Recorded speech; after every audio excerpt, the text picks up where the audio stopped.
Os protocolos dos sábios de Sião. Dos 24 protocolos, resumi 12. A tradução do inglês afasta-se, talvez, um pouco do texto original, mas o conteúdo ficou fiel. A compilação completa dos protocolos descreve a situação atual do nosso mundo. 1. O controle do dinheiro.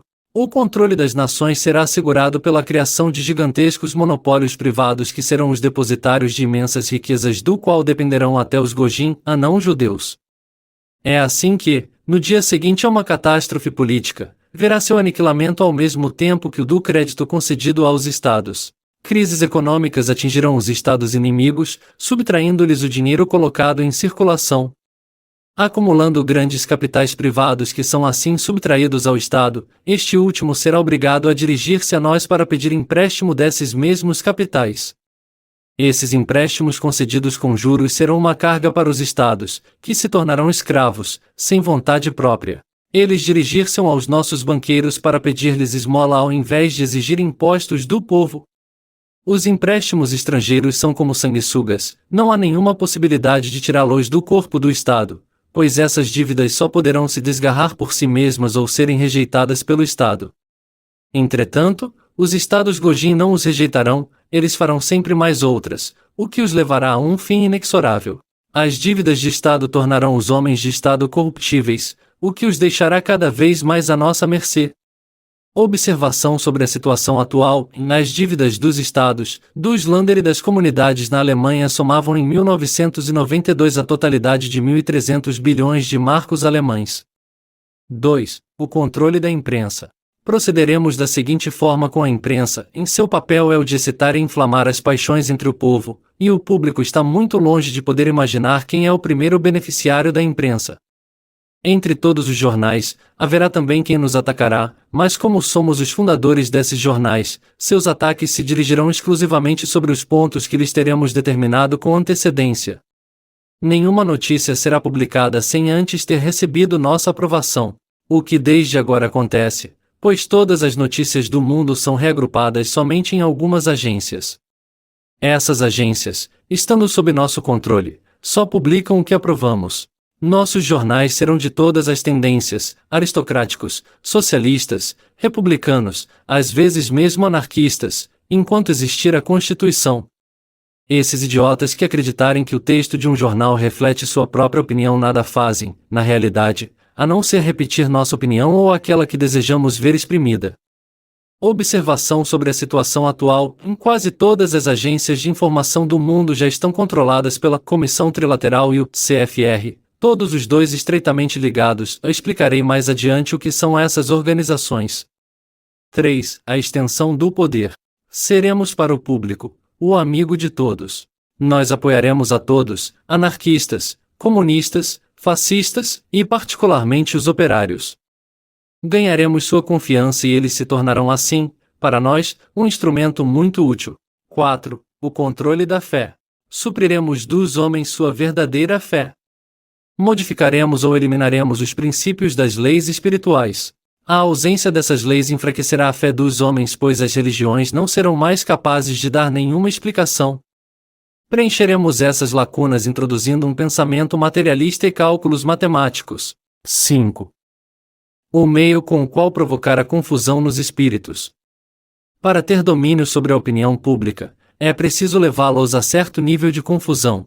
A imprensa nos será uma boa ferramenta para oferecer aos homens tantas opiniões diferentes que eles perderão qualquer visão global e se perderão no labirinto das informações. Assim, eles chegarão à conclusão que o melhor é não ter opinião ou política. 6. A aspiração ao luxo. Para acelerar a ruína da indústria dos Gojin, nós suscitaremos neles uma sede de luxo. O comum dos mortais não terá, entretanto, o prazer disso, pois faremos de sorte que os preços sejam cada vez mais altos. Assim, os trabalhadores deverão trabalhar mais do que antes para satisfazer seus desejos. Eles estarão presos na armadilha do sistema antes de ter podido identificá-lo. 7. A política utilizada como instrumento. Destilando um sopro de liberalismo nos órgãos de Estado, nós modificaremos todo o seu aspecto político. Uma Constituição nada mais é do que uma grande escola de discórdias, de mal-entendidos, de discussões, em resumo, uma escola de tudo que serve para falsear as administrações do Estado. Na época das repúblicas, substituiremos os dirigentes por uma caricatura de governo com um presidente eleito pelos nossos marionetes, nossos escravos, que é o povo. As eleições serão, para nós, um meio de chegar ao trono do mundo, sempre fazendo crer ao modesto cidadão que ele contribui para melhorar o Estado com sua participação nas reuniões e com sua adesão às associações. Ao mesmo tempo, reduziremos a nada o impacto da família e seu poder educativo. Impediremos também o surgimento de personalidades independentes. É suficiente deixar um povo governar a si mesmo durante certo tempo, a democracia, para que ele se transforme numa população rica em caos. O poder da população é uma força cega, absurda, irracional, jogada sem cessar da direita para a esquerda. Mas um cego não pode conduzir outro sem cair no precipício. Somente aqueles que, desde seu nascimento, foi educado para tornar-se um soberano independente têm a compreensão da política. Nosso sucesso, no tratamento com os homens dos quais necessitamos, será facilitado por nosso modo de tocar sempre o lado mais sensível da natureza humana, isto é, a cupidez, a paixão e a sede insaciável de bens físicos e materiais. 8. O controle da alimentação. Nosso poder reside também na penúria permanente da alimentação. O direito do capital, esfomeando os trabalhadores, permite sobre eles um controle mais seguro do que poderia fazê-lo a nobreza com seu rei. Agiremos sobre as massas pela falta, a inveja e o ódio que disso resulta. Mas todo proprietário rural pode ser um perigo para nós, pois ele pode viver em autarquia. É a razão pela qual é preciso, a todo preço, privá-lo de suas terras. O meio mais seguro para se alcançar isso é aumentar os encargos rurais, encher de dívidas os seus proprietários. 9. O papel da guerra. Colocaremos em rivalidade todas as forças, para impelir aqueles que têm sede de poder a abusar de seu poder. É preciso fomentarmos as dissensões e as inimizades em toda a Europa e por intermédio da Europa em outras partes da Terra.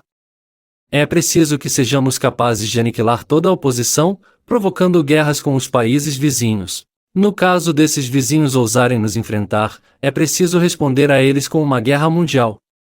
10. O controle por meio da educação.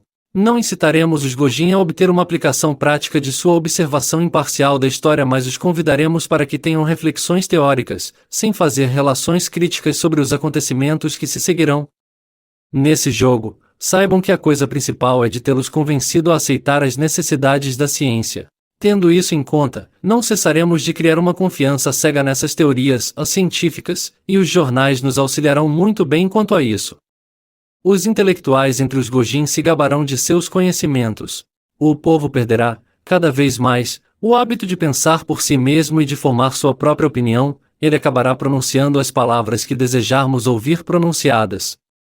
Comentário, em citação de William Cooper, They just tell you what they want you to know, ou eles apenas vos dizem aquilo que eles querem que saibais.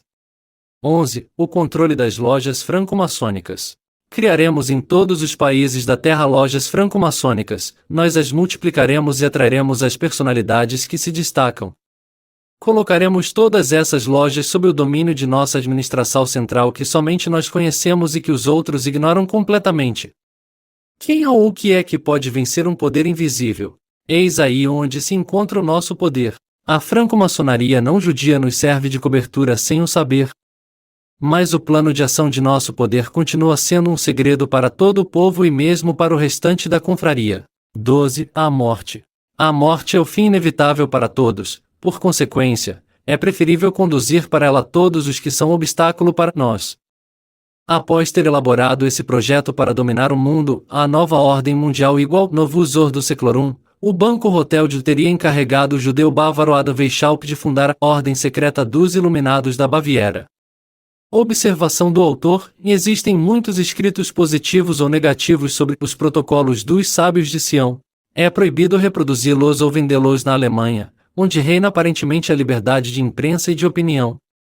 Isso tem coerência pelo fato de Hitler ter se servido do protocolos para justificar sua aversão pelos judeus, o que estudaremos de perto mais adiante. Quanto a mim, autor deste livro, é-me indiferente que sejam os rothschildianistas que utilizam os protocolos em nossos dias. Ao contrário, trata-se de saber como o princípio é aplicado. Temos um plano sob os olhos que mostra o que é preciso fazer para reduzir o nosso mundo à escravidão. É só preciso saber que esse plano está sendo colocado em aplicação agora.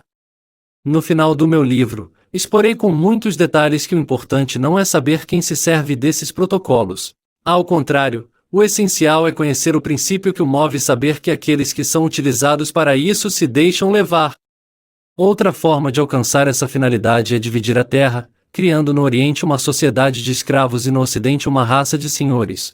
Assim como descreve Rudolf Steiner, em seu livro Das soziale Grundforderungserzeit, a exigência social fundamental de nossa época. Isso ocorre assim porque não conseguimos estabelecer uma síntese entre a fé do Oriente e a ciência do Ocidente. A consequência é a seguinte: os cientistas ateus não têm nenhuma vontade de interessar-se pelas religiões orientais, assim como os crentes do Oriente recusam a ciência do Ocidente.